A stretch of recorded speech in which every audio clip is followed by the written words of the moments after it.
बिस्मिल्लाहिर्रहमानिर्रहीम वल अस्र इन्नल इंसान लफी खुस्र इल्लल्लज़ीना आमनू व अमिलुस सालिहाति व तवासौ बिल हक़्क़ व तवासौ बिस सब्र।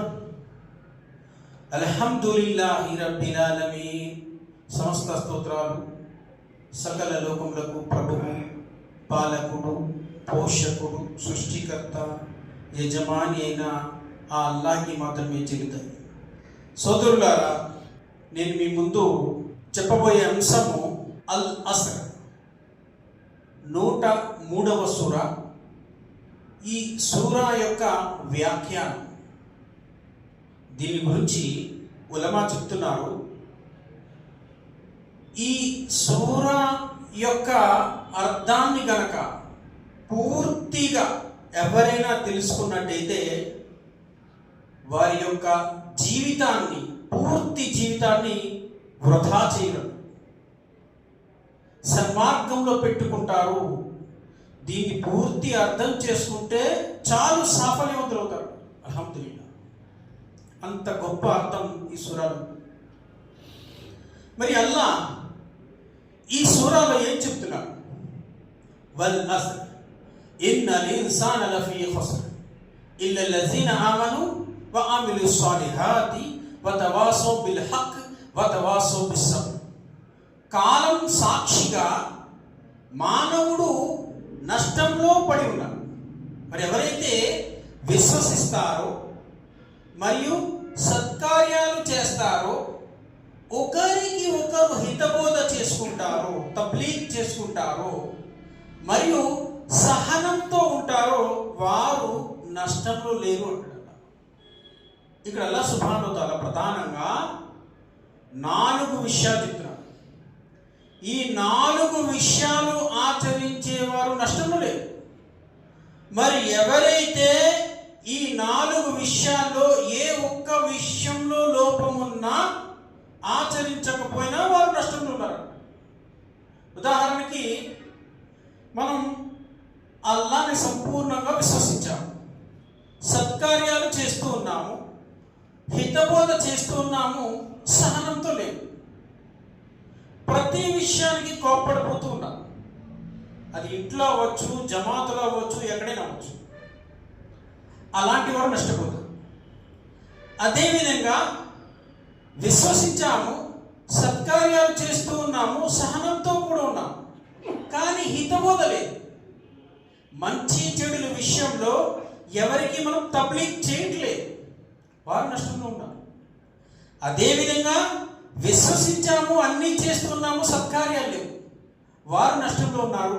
అన్నీ ఉండి విశ్వాసంలో లోపమున్న నష్టంలో ఉన్నారు। అల్లాహ్ సుబ్హానహు వ తఆలా ఈ విషయాన్ని చెప్పడానికి ఇక్కడ కాలాన్ని సాక్షిగా పెట్టి చెప్తున్నాడు, మనకి అర్థం కావడానికి, అర్థం చేసుకోవడం। అయితే గ్రహించండి సోదరులారా, నష్టపోవడం అంటే ఏంటి? నష్టపోవడం అనేది చాలా విధాలుగా ఉంటుంది। ఉదాహరణకి, మనకి ప్రతి దినం వచ్చేటువంటి ఉపాధిలో నష్టం, సంతానంలో నష్టం, ఇంకా రిస్క్ లో వచ్చేటువంటి బరకత్తులో నష్టం, జ్ఞానంలో నష్టం, అంతిమ దినాన స్వర్గాన్ని కోల్పోయి నష్టం। చూడండి, ఈ దునియాలో ఆర్థికంగా మనకి ఏ విషయంలో నష్టం వచ్చినా సహాయం చేస్తారు, ఆఖిరతిలో స్వర్గంలో నష్టం వస్తే, స్వర్గం కోల్పోయే విషయంలో నష్టం వస్తే ఎవరు సహాయం చేస్తారు? సహాయం చేసే శక్తి ఎవరికైనా ఉంటుందా? సిఫారసు చేసే శక్తి ఎవరికైనా ఉంటుందా? కాబట్టి సోదరులారా, ఆ నష్టం నుంచి మనిషి లాభాన్ని పొందడానికి, నష్టం పోకుండా ఉండడానికి అల్లాహ్ సుబ్హానహు వ తఆలా ప్రధానంగా ఇక్కడ 4 విషయాలు చెప్తున్నాడు।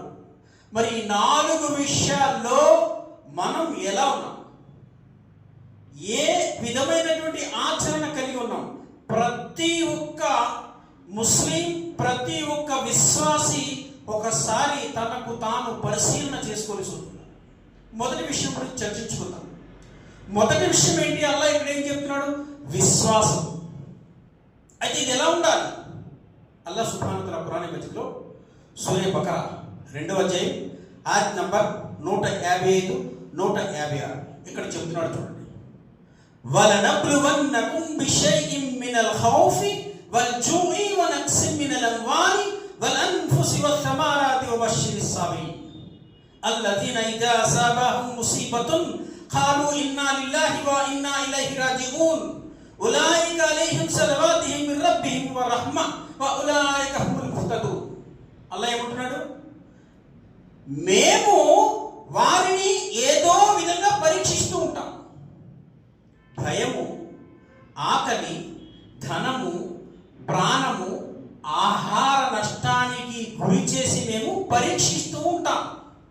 మరి ఎవరైతే ఆ పరిస్థితుల్లో కూడా ఎవరైతే అల్లాహే మా ప్రభు అని అంటారో, ఇన్నా లిల్లాహి వ ఇన్నా ఇలైహి రాజిఊన్ అని అంటారో, ఓ ప్రవక్త వారికి శుభవార్త ప్రకటించండి.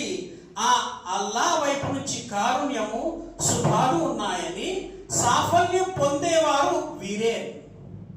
చూడండి సోదరుల, అల్లాహ్ సుబ్హానహు వ తఆలా ఇక్కడ ఆ అల్లాహ్పై విశ్వాసం ఎలా ఉండాలి చెప్తున్నాడు. ఏం చెప్తున్నాడు? భయం, ఆకలి, ధనము, ప్రాణము, జీవం, మరణం, మంచి చెడు, లాభం, నష్టం అన్నీ కూడా ఆ అల్లాహ్ వైపు నుంచే వస్తాయి అని విశ్వసించాలి. మరి నేడు మన సమాజంలో ఈ విశ్వాసం అనే విషయం పట్ల మన వాళ్ళు ఎలా ఉన్నారు ఆలోచించేయండి. గైర్ ముస్లింలతో పాటు సమానంగా ఉన్నారు చాలా మంది నేడు ముస్లింలు కూడా. ఉదాహరణకి చాలా స్వల్పమైనటువంటి విషయాల గురించి తెలుసుకున్నాం. ఒక వ్యక్తి ఇంటి నుంచి బయటికి వెళ్ళేటప్పుడు ఎదురు చూస్తూ ఉంటాడు. ఎందుకు? మంచి జరగడానికి. భర్త చనిపోయిన స్త్రీ ఎదురొస్తే వెళ్ళడు. ఎందుకు? చెడు జరుగుతుందేమో అని భయం. పిల్లి వచ్చినా, పుల్లలు వచ్చినా, తనకి విరోధైన వారు ఎవరు వచ్చినా కానీ వెళ్ళడు. ఎందుకు అంటే చెడు జరుగుతుందేమో అని భయం. ఇక అల్లాహ్పై విశ్వాసం ఏముంది? మంచి చెడు, లాభం నష్టం అనేది అల్లాహ్ వైపు నుంచే వస్తాయని విశ్వసించాలి, అంతే కదా. అదేవిధంగా ఒక వ్యక్తి అందమైన ఇల్లు కట్టుకున్నాడు. ఆ ఇంటి మీద పెద్ద దిష్టి బొమ్మ పెడతాడు, లేదా కోతి బొమ్మ పెడతాడు, లేదా కొబ్బరికాయ కడతాడు, లేదా గుమ్మడికాయ కడతాడు. ఎందుకు? చూసేవాడి యొక్క దృష్టి దాని మీద పడి చెడు జరుగుతుందేమో అని భయం. అల్లాహ్పై విశ్వాసం ఏముంది? అదేవిధంగా ఒక వ్యక్తి మంచి అందమైన కారు కొనుక్కున్నాడు, లేదా బండి కొనుక్కున్నాడు. దానికి నిమ్మకాయలు కడతాడు, నిమ్మకాయలు ఎక్కిస్తాడు. ఎందుకు? ఫ్యూచర్లో చెడు జరగకూడదు అని భయం. అల్లాహ్పై విశ్వాసం ఏముంది? అదేవిధంగా మరికొంతమంది ఒంట్లో బాగోపోయినా, ఇంట్లో బాగోపోయినా, ఉద్యోగాలు రాకపోయినా, పిల్లలకి పెళ్ళిళ్ళు అవ్వకపోయినా, ఇంట్లో శుభకార్యాలు జరగకపోయినా, అనారోగ్యాలు వచ్చినా ఏం చేస్తాడు? ఔలియాల వద్దకు, దర్గాల వద్దకు, సమాధుల వద్దకు వెళ్తాడు. వాటి ముందు సజ్దా చేస్తూ వారితో మొరపెట్టుకుంటూ ఉంటాడు. ఇంకా అల్లాహ్పై విశ్వాసం ఏముంది? అదేవిధంగా మరొకడికి ఏదైనా కల వచ్చి భయం వేస్తే వెంటనే తావీదు కట్టుకుంటాడు. అల్లాహ్పై విశ్వాసం ఏముంది? గ్రహించండి సోదరులారా, ఇవన్నీ కూడా అల్లాహ్పై విశ్వాసాన్ని తొలగించే ఆచరణ. మరి ఎందుకు చేస్తారు? అల్లాహ్ స్వయంగా ఖురాన్లో చెప్తాడు, వమా ఖదరుల్లాహ హక్క ఖదరి. వారు అల్లాహ్ని ఎలా గుర్తించాలో, ఎలా గౌరవించాలో అలా గౌరవించట్లేదు అంటాడు. ఎలా గౌరవిస్తున్నారు, ఎలా గుర్తిస్తున్నారు? అల్లాహ్ సుబ్హానహు వ తఆలా మన యొక్క దుఆ కబూల్ చేయడేమో, మన మొర ఆలకించడేమో, మన తౌబా స్వీకరించడేమో, నమాజ్ అంగీకరించడేమో, మన పాపాలు తొలగించడేమో, ఇలాంటి విశ్వాసం కలిగి ఉన్నారు అల్లాహ్. చూడండి సోదరులారా, అల్లాహ్ సుబ్హానహు వ తఆలా ఖురాన్ మజీద్లో చాలా స్పష్టంగా చెప్తున్నాడు కదా, కుల్ హువల్లాహు అహద్ అల్లాహు సమద్. అల్లాహ్ ఒక్కడు సమస్త అవసరాలు తీర్చేవాడు, సమస్త ప్రజల యొక్క అవసరాలు తీర్చేవాడు. ఎవరికి ఏ అవసరం వచ్చినా అల్లాహ్ సుబ్హానహు వ తఆలా తీర్చేవాడు.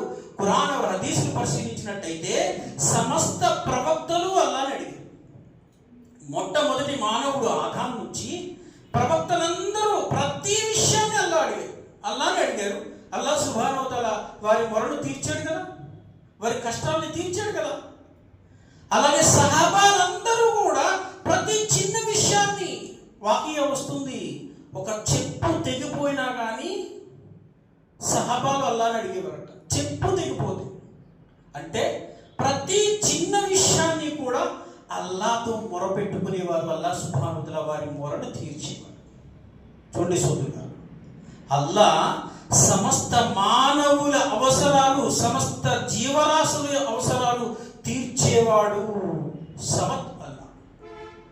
ఈ విషయాన్ని గ్రహించకపోవడం వల్లే అని మన ఉలమా చెప్తున్నారు. ఇంకా మన ఉలమా చెప్తున్నారు, అసలు ఈ ప్రజలు విశ్వాసం పట్ల దుస్సగనాలు పాల్గొనడానికి గల ప్రధానమైన కారణం ఏమిటి అంటే ఆ అల్లాహ్ యొక్క ఏకత్వాన్ని గ్రహించకపోవడమే కారణం. తౌహీద్ గురించి తెలుసుకోకపోవడమే కారణం. సో తౌహీద్ అంటే ఏంటి? ఈ విషయాన్ని అందరూ తెలుసుకోవాల్సి ఉంటుంది. ఎందుకంటే చాలా మంది ముస్లింలు తౌహీద్ అంటే తెలుసు, దానికి పూర్తి అర్థం తెలియదు గుమ్రా అయిపోవాలి చాలా మంది. తౌహీద్ అంటే సృష్టికర్తను, సకల లోకాలకి ప్రభు అల్లాహ్ని, ఆయన యొక్క ఏకత్వాన్ని విశ్వసించడాన్ని తౌహీద్ అంటారు. ఇది ప్రధానంగా 3 రకాలుగా ఉంటుంది. అదేంటో తెలుసా? ఒకటి తౌహీదే రుబూబియత్, 2 తౌహీదే ఉలూహియత్, 3వది తౌహీదే అస్మా వ షిఫా. చూడండి, ఈ 3 గురించి కాస్త క్లుప్తంగా నేను వివరిస్తాను, అర్థం చేసుకుంటూ చూద్దాం. తౌహీదే రుబూబియత్ అంటే ఏంటి? తౌహీదే రుబూబియత్ అంటే ఆ సకల లోకాలకు ప్రభువు, పాలకుడు, పోషకుడు, యజమాని, సృష్టికర్త, సర్వలోకాల నియామకుడు, సర్వ అధికారాలు కలవాడు, యజమాని, అన్నిటిపై కూడా ఆజ్ఞ గలవాడు ఒక్కడు. తౌహీద్ యొక్క రుబూబియత్ అంట. ఆ ఒక్కడిని విశ్వసించడం. ఈ విషయంలో ఎవరిలోనూ ఎలాంటి ఇఖ్తిలాఫ్ లేదు. గ్రంథ ప్రజలు సైతం దీన్ని విశ్వసిస్తారు. అయితే రెండవది ఉంది కదా, తౌహీదే ఉలూహియత్. ఇక్కడే ప్రాబ్లం వస్తుంది. ఎందుకంటే ఏ సృష్టికర్త అయితే ఉన్నాడో ఆ సృష్టికర్తను మాత్రమే ఆరాధించాలి, ఆయనకి మరెవ్వరిని సాటి కల్పించరాదు. దీన్నే తౌహీదే ఉలూహియత్ అంటారు. ఇక్కడే ప్రాబ్లం వస్తుంది. ఎందుకంటే ప్రజలు ఈ సమాజంలో రకరకాల అభిప్రాయాలు కలిగి ఉన్నారు. ప్రధానంగా 3 రకాల ప్రజలు ఉన్నారు. ఒక రకం ప్రజలు కమ్యూనిస్టులు, వారికి దేవుడు లేడు, దెయ్యం లేదు. మరో రకం ప్రజలు ఎలాంటి వారంటే దేవుడు ఒక్కడే విశ్వసిస్తారు, కానీ ఆయన యొక్క రూపము, శక్తి, ఆయన యొక్క స్వరూపము ఈ భూమి నిండా ఉంది. ఈ భూమిలో ప్రతి వస్తువులోనే ఉంది. అపకారం చేసే దాంట్లోనే ఉంది, ఉపకారం చేసే దాంట్లోనే ఉంది. ఉదాహరణకి సూర్యుడు దేవుడే, పాము కూడా దేవుడే. ఈ సృష్టిలో రాయి దేవుడే, చెట్టు దేవుడే, పుట్ట దేవుడే. దేన్ని ఆరాధించినా కానీ ఆ దైవం వద్దకే వెళుతుంది అనే విశ్వాసం. ఇలాంటి విశ్వాసం కలిగి ఉన్నారు గైర్ ముస్లిం. మరి 3వ రకం ప్రజలు ఎవరు? ముస్లింలు. వీళ్ళలో ఒక వర్గం ఎలా ఉంటారు అంటే దేవుడు ఒక్కడే, లా ఇలాహా ఇల్లల్లాహ్, అల్లాహ్ తప్ప మరొక ఆరాధ్యుడు లేడు, సర్వ సృష్టికర్త ఒక్కడే, ఇది అందరికీ తెలుసు. కానీ ఆయన ఈ భూమి మీదకి అనేక మంది ఔలియాలను, బాబాలను అవతరింపజేశాడు. వారికి కూడా శక్తి ఉంది, మహిమ ఉంది. కాబట్టి వారిని మనం ఆరాధించినా, వారి వద్ద సిఫారసు కోరుకున్నా కానీ ఆ అల్లాహ్ వద్దకి వెళుతుంది అనే ఒక విశ్వాసాన్ని కలిగి ఉండడం. చూడండి సోదరులు, 3 రకాల ప్రజలు. అయితే ఈ 3 రకాల ప్రజల యొక్క విశ్వాసాలన్నీ కూడా నష్టాన్ని చేకూర్చే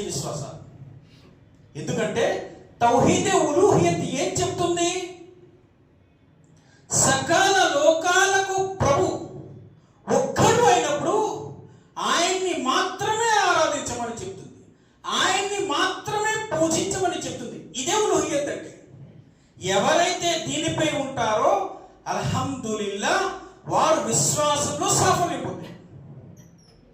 గ్రహించండి సోదరులా. మూడవది ఏంటి? తౌహీదే అస్మా వ షిఫా. అంటే ఆయన యొక్క పేర్లు గుణగణాలలో మరి ఎవ్వరికీ కూడా సాటి లేదు, మరి ఎవ్వరికి అపాదించరాదు. ఈ యొక్క గుణము కేవలం అల్లాహ్కి మాత్రమే ఉంది. దీన్నే తౌహీద్ అంటారు. ఉదాహరణకి చూడండి, ఖాలిక్. ఖాలిక్ అంటే సృష్టికర్త అని అర్థం. ఎలాంటి సృష్టికర్త? ఆయన లాంటి సృష్టికర్త ఈ భూమి ఆకాశాలలో పూర్తి విశ్వంలో ఎవరు? ఇది విశ్వాసంగా ఉండాలి. అల్లాహ్ ఎలాంటి సృష్టికర్త అంటే ఆయన లాంటి సృష్టికర్త ఎవరూ లేరు అని అనడానికి అనేక ఉదాహరణలు ఉన్నాయి. ఇన్న రబ్బకుముల్లదీ ఖలకస్ సమావాతి వల్ అర్ద్ ఫీ సిత్తతి అయ్యామిన్ సుమ్మా ఇస్తవా అలల్ అర్ష్. అల్లాహ్ ఏమంటున్నాడు? భూమి ఆకాశాలను వాటి మధ్య ఉండే సమస్త వస్తువులను కేవలం 6 దినాలలో సృష్టించి ఈ సృష్టి సామ్రాజ్యంపై తన యొక్క అధికార పీఠాన్ని అధిష్ఠించాడు. గ్రహించండి సోదరులారా, భూమి ఆకాశాలను అల్లాహ్ ఎలా సృష్టించాడు? ఏదైనా ఒక స్తంభం వేసి ఆకాశాన్ని నిలబెట్టాడా? చూడండి, మనం ఒక చిన్న ఇంటిని నిర్మించాలి అంటే ఎన్నో పిల్లర్స్ వేయాలి, ఎన్నో సంవత్సరాల పని చేయాలి. అల్లాహ్ సుబ్హానహు వ తఆలా కేవలం 6 దినాలలో మహా ఆకాశాన్ని ఎలాంటి స్తంభం లేకుండా సృష్టించాడు. ఎంత గొప్ప సృష్టికర్త! గ్రహించండి సోదరులారా. చాలా మంది చెప్తూ ఉంటారు, భూమి ఆకాశాలు ఎలా విడిచాయి అంటే బిగ్ బ్యాంగ్ థియరీ ద్వారా విడిచాయి. మహా విస్ఫోటనం జరిగి ఇవన్నీ విడిచాయి. ఓకే, జరిగాయి. మరి బిగ్ బ్యాంగ్ అని జరిపించింది ఎవరు? ఏదో ఒక వస్తువు తయారు చేయాలంటే దాన్ని తయారు చేసినోడు ఉండాలి కదా. మరి బిగ్ బ్యాంగ్ తయారు చేసింది ఎవరు? సృష్టికర్త. ఆయన్నే మనం అల్లాహ్ అని అంటాం. ఆయన్ని సృష్టికర్త అంటారు, సకల లోకాల నియామకుడు అంటారు.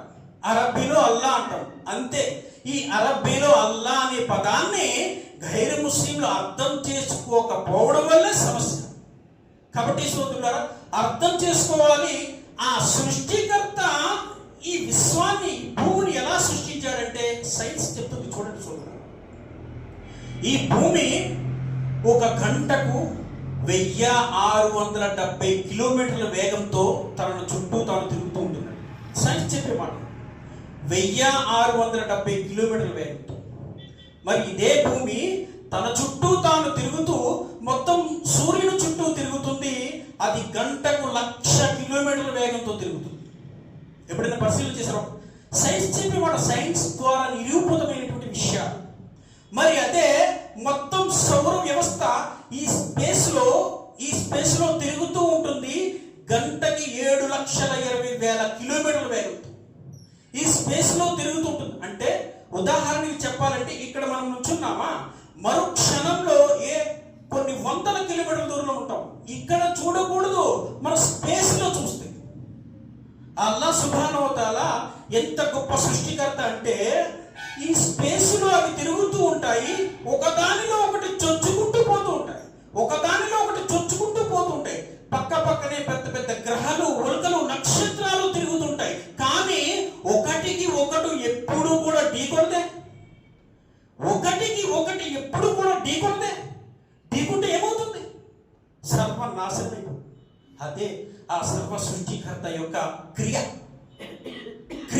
ఎంత అద్భుతంగా అల్లాహ్ సుబ్హానహు వ తఆలా సృష్టించాడంటే సోదరులారా, ఈ భూమిపై ఎంతమంది కమ్యూనిస్టులు వచ్చినా కానీ ఈ అద్భుతమైనటువంటి సృష్టికి ఒక రీజన్ కనిపెట్టలేకపోయి. అంత అద్భుతమైనటువంటి సృష్టి అల్లాహ్ సుబ్హానహు వ తఆలా సృష్టించాడు. మరొక వింతైన విషయం ఏంటో తెలుసా సోదరులారా? ఈ భూమి కేవలం 30% ఉంది. ఈ భూమిపై నీటి శాతం 70%.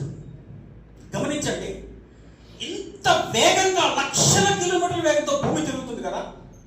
మరి తిరిగినప్పుడు 70% వాటర్ ఈ 30% యొక్క భూమిని ఎందుకు ఆక్రమించుకోలేకపోతుంది? మనం ఒక ప్లేట్లో కొన్ని నీళ్లు పోసాం. ఒక ప్లేట్లో కొన్ని నీళ్లు పోసి తిప్పండి. అవి ఉంటాయా? 70% నీరు 30% యొక్క భూమిని ఎందుకు ఆక్రమించుకోలేకపోతుంది? దాన్ని ఆపేది ఎవరు? అల్లాహ్, సృష్టికర్త. గ్రహించండి సోదరులారా, అల్లాహ్ ఎలాంటి సృష్టికర్త అంటే గొప్ప క్రియేటర్.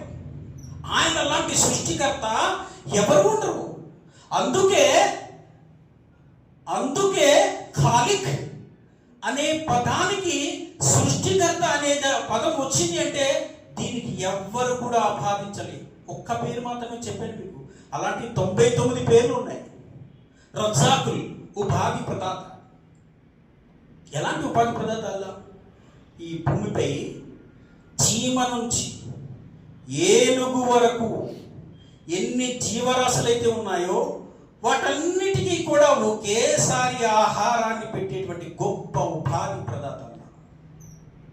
మనం ఒక 10 మంది మనుషులకి లేదా ఒక 20 మంది మనుషులకి భోజనం పెట్టాలంటే రకరకాల ప్రయత్నాలు, ప్లాన్లు చేస్తూ ఉంటాం. ఏంటి, పెద్ద పెద్ద మషూరాలు చేస్తూ ఉంటాం. ఒక 100 మందికి భోజనాలు పెట్టాలంటే ఎవరిని తీసుకురావాలి, వండడానికి ఎవరిని తేవాలి, మార్కెట్కి ఎక్కడికి వెళ్ళాలి? అల్లాహ్ సుబ్హానహు వ తఆలా కోట్ల మందికి ప్రతిరోజు భూమి ఆకాశాలు పుట్టినప్పటి నుంచి పెడుతూనే ఉన్నాడు. మానవుడు ఈ భూమి మీద అనేక రకాల జంతువులు జుబా చేసుకుని తింటూనే ఉన్నాడు. మరి ఏనాడైనా జంతువులు తరిగిపోయా?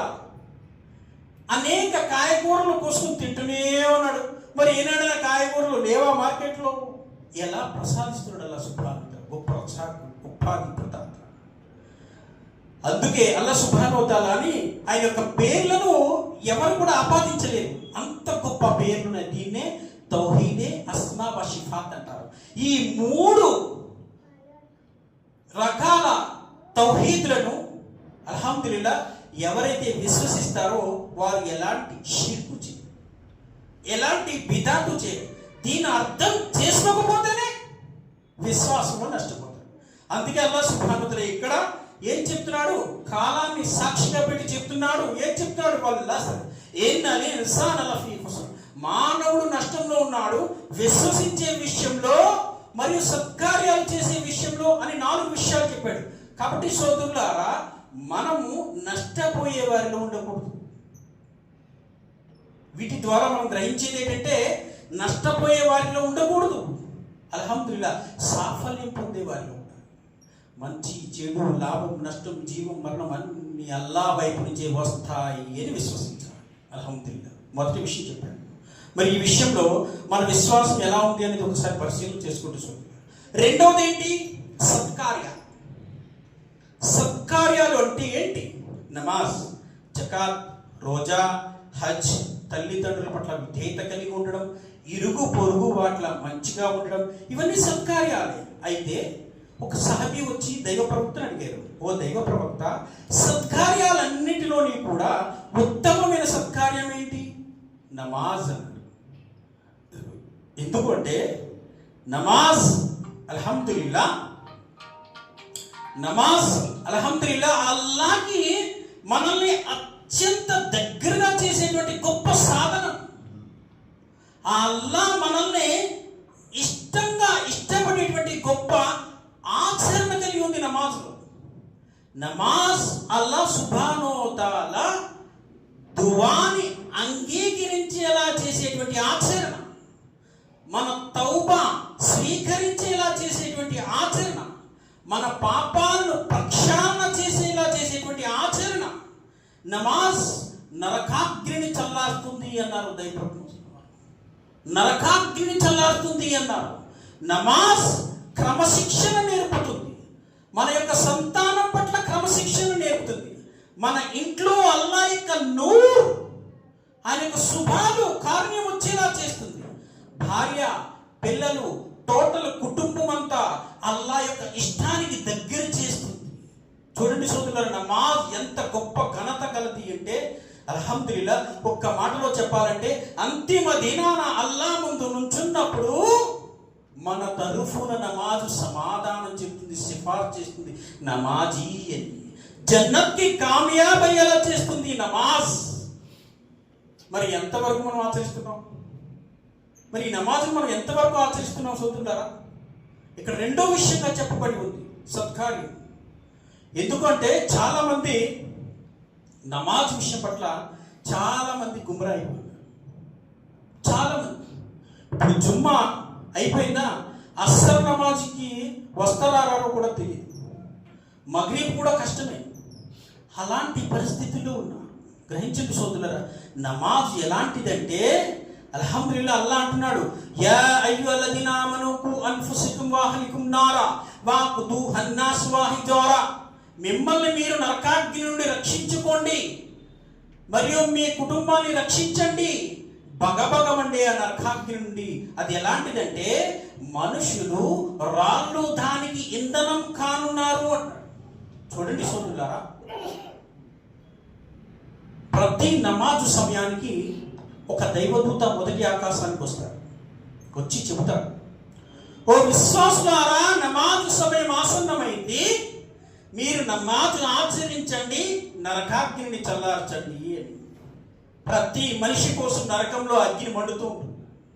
మరి దాన్ని చల్లార్చే గొప్ప సాధనం ఏంటంటే నమాజ్. మరి నువ్వే నమాజ్ చదవకపోతే మరి కుటుంబాన్ని, నీ భార్యకి, నీ పిల్లలకి ఏం చెబుతావు నమాజ్ విషయం పట్ల? అల్లా నీపై ఒక విధి పెట్టాడు, నిన్ను రక్షించుకో, నీ కుటుంబాన్ని కూడా రక్షించు అని. మరి నువ్వే ఆచరించకపోతే నీ కుటుంబాన్ని నువ్వు ఎలా రక్షిస్తావు? ఈరోజు చాలా మంది ఏమనుకుంటారంటే కుటుంబాన్ని కాపాడటం అంటే వారికి మంచి చెడులు చూడటం, పండగ వస్తే మంచి మంచి బట్టలు తీయడం, పిల్లలు ఇంగ్లీష్ మీడియంలో చదివించడం, ఇంకా వారికి ఏ కార్యాలు అయితే అవన్నీ చేయడం అనుకుంటున్నారు. అల్హమ్దులిల్లా ఇవి చెయ్యాలి. కానీ వాస్తవంగా కుటుంబాన్ని ప్రేమించడం అంటే ఏంటి? కాపాడడం అంటే ఏంటి? అంతిమ దినాన ఆ నరకాగ్ని నుంచి కాపాడే నమాజ్ స్థిరపరచడం. ఇది చెయ్యాలి సోదరులారా. ఇదే మనం సరిగా చేయము. ఇక మా పిల్లలకి ఏం చెప్తాం? ఫజర్ నమాజ్కి లెగడానికి వాడే లేకపోతే వాడి భార్య లేస్తుంది, వాడు సంతానం లేస్తారు. చెప్పండి, ఫజర్ నమాజ్ వాడే లేకడు, ఇంకా వాడి భార్య ఏం లేస్తుంది, వాడేం చెప్తాడు? ముందు నువ్వు చెయ్యి అని చెప్తాడు. ముందు ఇది చేయడు, భార్యకి ఏం చెప్తాడు? వాడు నాశనం అయిపోతాడు, వాడి కుటుంబాన్ని కూడా నాశనం చేసేస్తాడు ఈ నమాజ్ కారణంగా. కాబట్టి సోదరులారా, నమాజ్ అల్హమ్దులిల్లా క్రమ పద్ధతిలో ఆచరణ చేయాలి. అల్లాహ్ సుబ్హానహు వ తఆలా వారిని అత్యంతగా ప్రేమిస్తాడు. నేను సత్కార్యాలు ఒక విషయం చెప్పానండి, తర్వాత జకాత్ ఉంది, రోజా ఉంది, ఇంకా విధేయతం చాలా ఉన్నాయి. మరి జకాత్ చూడండి, దైవప్రవక్త ముహమ్మద్ చెప్పాడు, లా ఇలాహా ఇల్లల్లాహ్ కలిమా పఠించి తౌహీద్పై ఉండేవాళ్ళు, 5 పూటల నమాజ్ ఆచరించే వాళ్ళు కూడా ఎక్కువ శాతం మంది అంతిమ దినాన ఎవరు నరకానికి పోతారంటే జకాతును దాని యొక్క పరిమాణ స్థితిలో తీయవారు. దాని యొక్క పరిమాణ స్థితిలో జకాత్ తీయరు, నిర్లక్ష్యం చేస్తారు. అలాంటి వారు ఎవరి వద్ద అయితే 85 గ్రాముల బంగారం ఉంటుందో దాని నుంచి 2.5% జకాత్ తీయాలి. ఎవరి వద్ద అయితే 595 గ్రాములు వెండి ఉంటుందో దాని నుంచి జకాత్ తీయాలి. 100కి 2.5% జకాత్ తీయాలి. బీదవానికి గల హక్కు, సదకా కాదు, బీదవానికి గల హక్కు అల్లాహ్ సుబ్హానహు వ తఆలా నీపై పెట్టాడు, నువ్వు తీసి ఇచ్చేయాలి. లేకపోతే పరిస్థితి ఏంటో తెలుసా? నువ్వు ఏదైతే దాచుకున్నావో, ఏ బంగారం అయితే దాచుకున్నావో, ఏ వజ్ర వైడూర్యాలు, బంగారము, ధనము, రూపాయలు అన్ని దాచుకున్నావో, బ్యాంక్ బ్యాలెన్స్ చేసుకున్నావో, ఇవన్నీ అంతిమ దినాన ఒక మహాకాల సర్పంలాగా తయారైపోతాయి.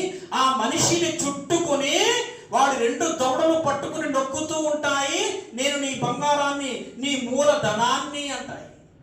ఆ విధంగా వాడు శిక్షకు గురైపోతాడు, నష్టానికి గురైపోతాడు, నరకంలో అయిపోతాడు. కాబట్టి సోదరులారా, జకాత్ అల్హమ్దులిల్లా ఖచ్చితంగా అమలు చేయాలి. తర్వాత ఉపవాసం, రోజా. ప్రవక్త ముహమ్మద్ సల్లల్లాహు అలైహి వసల్లం అన్నారు, ఏ వ్యక్తి అయితే ఉపవాసం పాటించే శక్తి ఉండి కూడా ఉపవాసం పాటించలేదో, చేయలేదో, ఆ వ్యక్తి నాశనమవుగాక. చూడండి సోదరులారా, రోజా సక్రమంగా పెట్టకపోతే అది కూడా నాశనానికి గురి చేసింది. ఇలా సత్కార్యాలు అల్హమ్దులిల్లా. హజ్ గురించి కూడా దైవప్రవక్త సల్లల్లాహు చెప్పారు, హజ్ చేసే స్తోమత ఉన్నవాడు వెంటనే హజ్ చేయాలి. హజ్ చేసే స్తోమత ఉండి కూడా హజ్ చేయకపోతే వాడి మరణం నా ఉమ్మతికి ఎలాంటి సంబంధం లేదు, వాడు నష్టపోయాడు.